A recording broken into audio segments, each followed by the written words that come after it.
So I think for a lot of white people, you can kind of have this. It's fairly easy to try to be curious about people of color, or talking with folks of color if you have them, to try to build some empathy and lament, to say, hey, I see what's going on.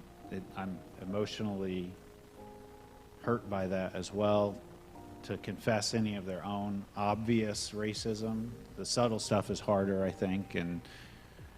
But this whole repair thing, you're talking about money in the pocket now. Yeah.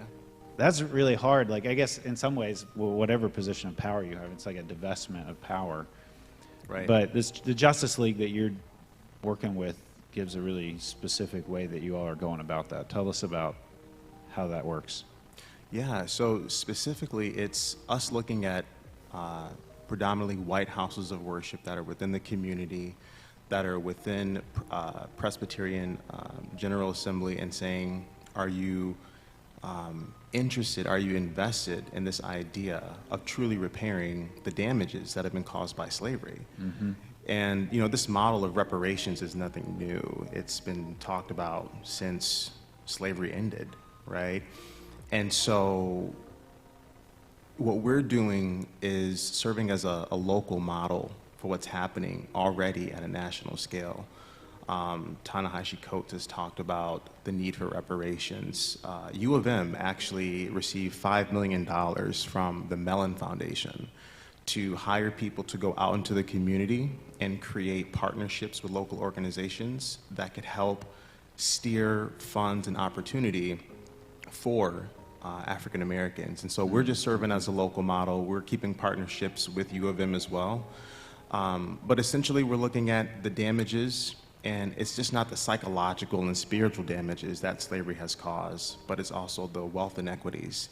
And when you look at numbers, as you kind of pointed out in the video, it's just for older black generations or younger black professionals, we don't have that wealth.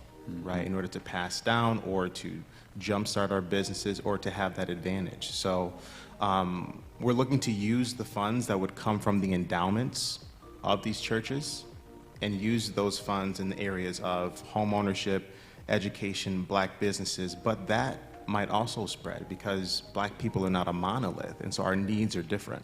Not everyone wants to go to school, not everyone wants to be a business owner, right? So, but the idea is that the churches partner, come together, and we use those funds to rebuild and repair what we've, as a country, directly and indirectly have torn down.